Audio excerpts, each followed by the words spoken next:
as we promised you, we're going to have a couple of special shows with some guests going forward. I'm MJ, and this is Paul, and we have a guest that we'll get to shortly, Johnny Angel. He's here. Before I get to that, I want to do some things because there's some stuff going on, and remember our site is BLG18. I think everybody right at the moment with all these tariffs and everything, they're upset, they're nervous, their hair's on fire type of thing.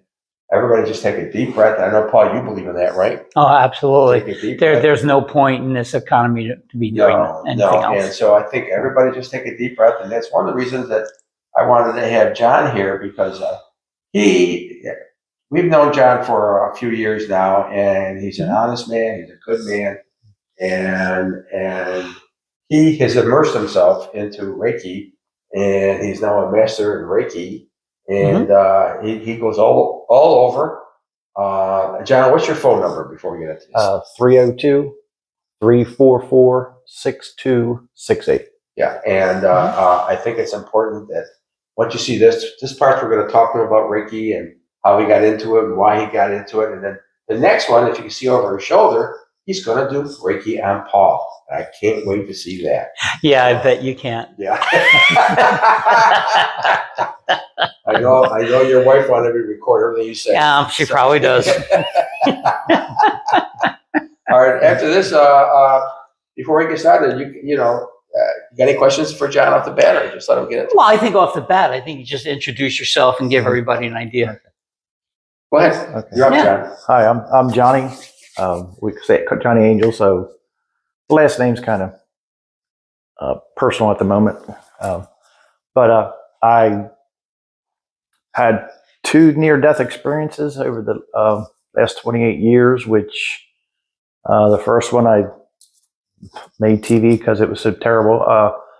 But they didn't expect me to survive, and I made it. And from that time, I always prayed that if I could help others, if I could give back or help heal others,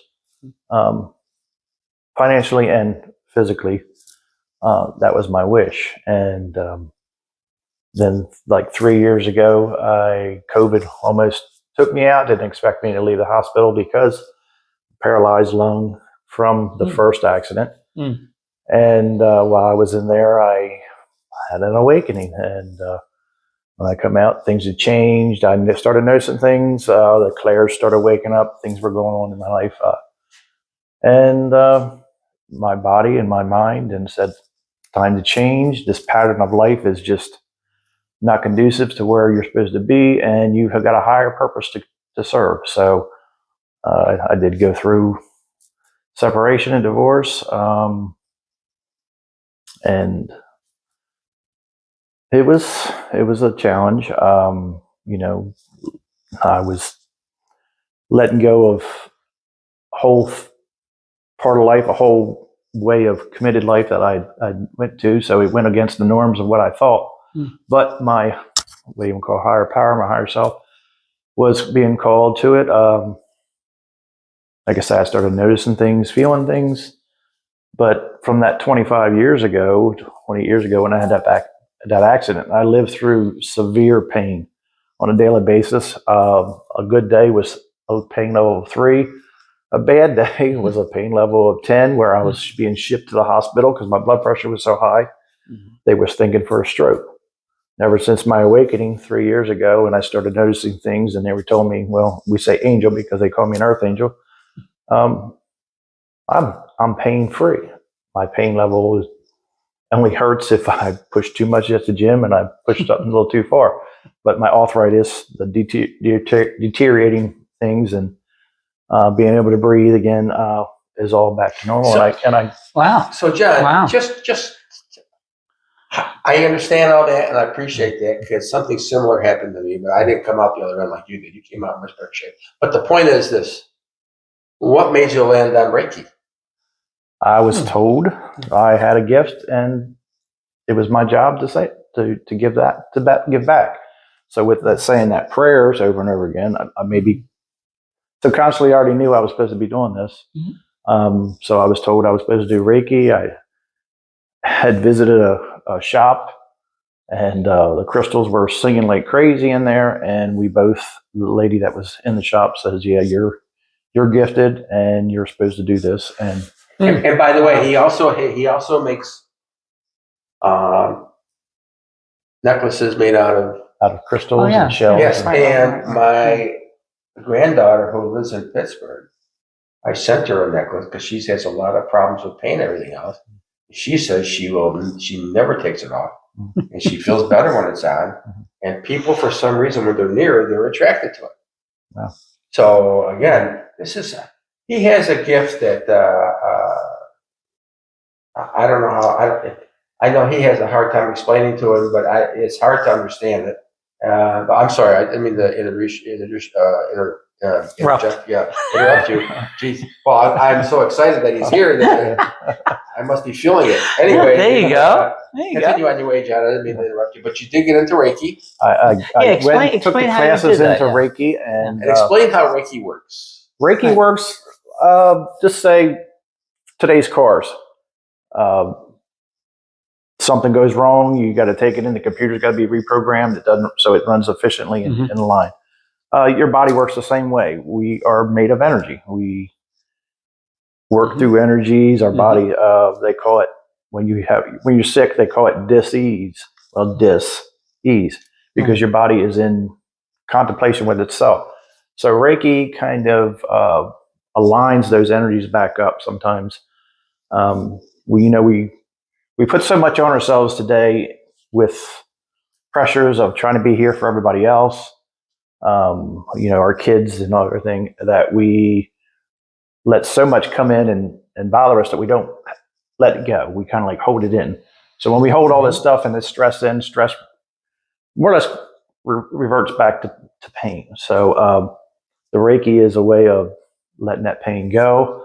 I had some instances where people have told me that they've have certain things wrong with them, and I have worked on them, and the pain goes away. It's not returned. Skin things happen, and they go away. But I've also seen you after a day of doing this for a couple hours on several people. You are exhausted. It does. It takes a lot out of me. So it's actually a transfer of energy where I take that energy in and I transmute it, but it does take a lot out of me.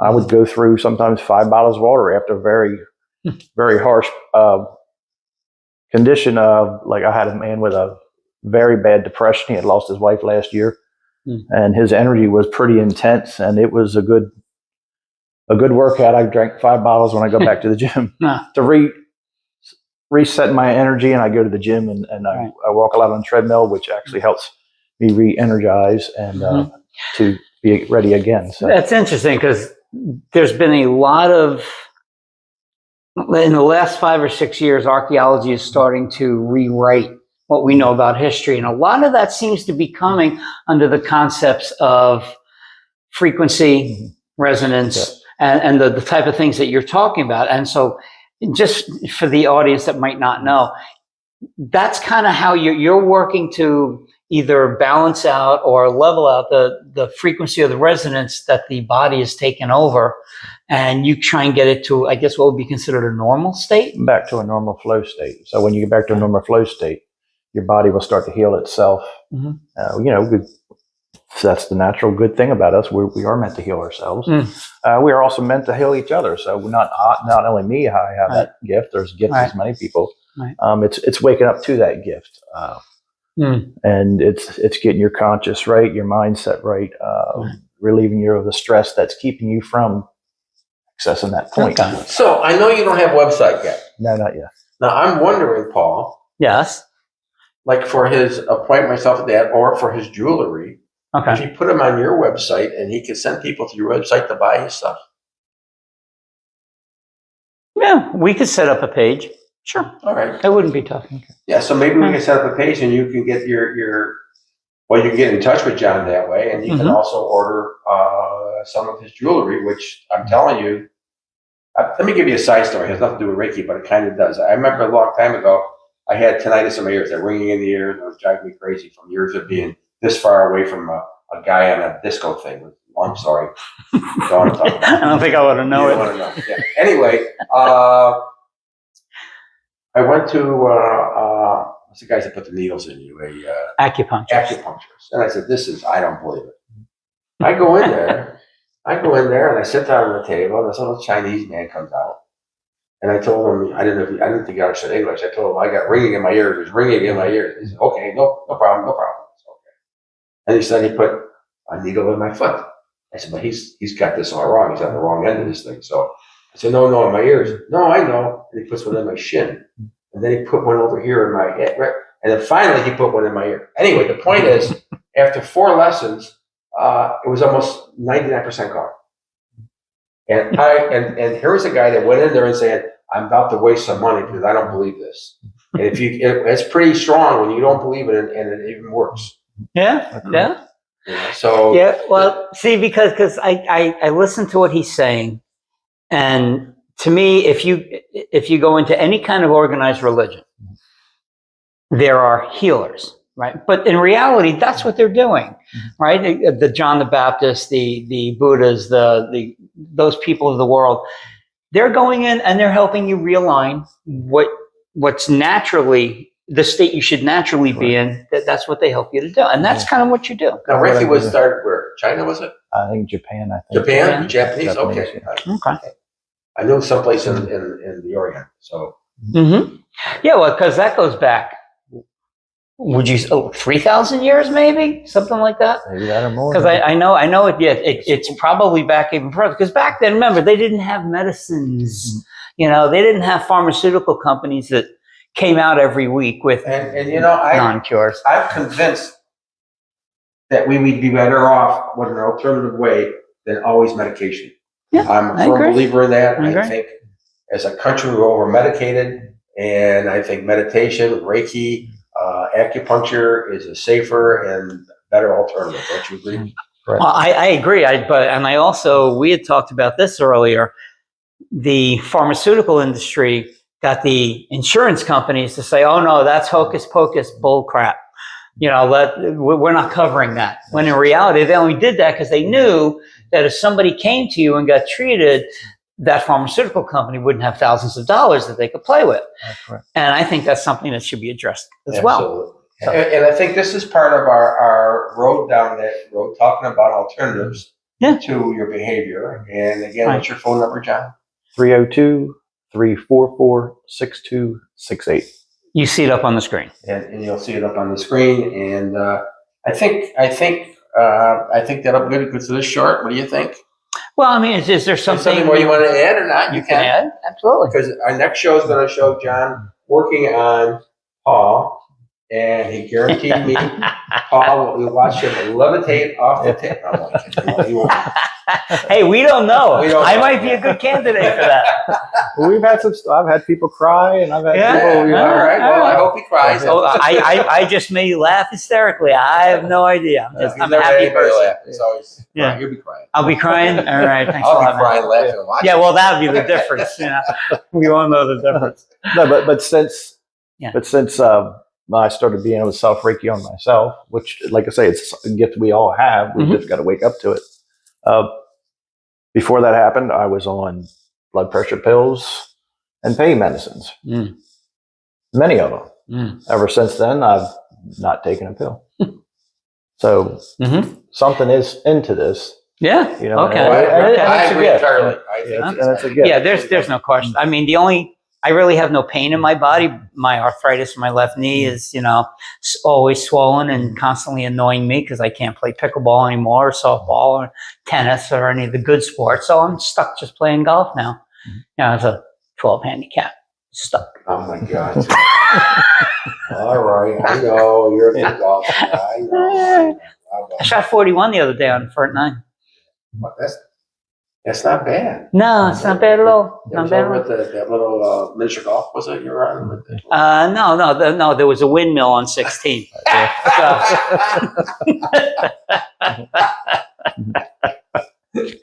Sorry, got to throw a golf thing in there somewhere. So again, I think it may sound a little we're off the beaten track, but we're not. Yeah, but basically, I mean, we're bringing John on the show because guys like Johnny are far and few between. You know, you can't just look that up and find like this in the Yellow Pages, or what used to be Yellow Pages, which is now just Google. So we figured it'd be nice to introduce our audience to the idea of Reiki and have him do a demonstration to show you how it's done, because it almost looks like such a simple thing. Like, is he really doing anything? But the reality is, it's frequency, it's energy transferring, has nothing to do with the physical being. And I think that's where a lot of humans have a hard time, because everything, oh no, this is wood. Well, yeah, but it's a resonant frequency. You don't understand, you know, just like water takes different forms, frequencies take different forms. That's like John said, that the acupuncturist put everything everywhere except for where his ear was. And, but the part of Reiki is the hands. I can feel energies. Right. I can feel energy so strong sometimes that when somebody walks into the gym, I know something's wrong with them, and my hands light up and get hot, and you know. But that's how I could tell where something's wrong. So I will scan the body, and the body will give me heat spots of where something's wrong and needs to be fixed and worked on. And that's how I know. You'd be horrible on a subway. You know, you know, that's why a lot of empaths and healers. At a casino. I don't know. Let's not get too far off the pace here. You know. Okay, Mr. I shade to the devil's side. That's right. All right. I do. I have an answer to go that way. When John sees me, he gets all nervous and exhausted just looking at me. So, all right, why don't we wrap this one up? So, okay. At our next meeting, our next show will be we're going to have it with John working on Paul. And I'll be the commentator, which I will try to be as straight as I possibly can about it, but I won't be. But I'll try. Anyway. Now, and the thing is, see, Johnny won't be able to say exactly how long this will take, because it could be a 5-minute thing, and okay, I got it. It could be 2 hours. Yeah, you just never know. Fortunately, I'm just such a sane, level-headed, we won't you know, do much easy more than person. 10 or 15 minutes because you didn't get that one. I'm older and the bathroom comes into play. Yeah, well, you know, I understand that. Well, we always say you're a pisser. Yeah. So. All right. Thank you, everybody. Okay. So Thank you. So next time, John. Thanks for having me. So next time you see us, I'll be on the table.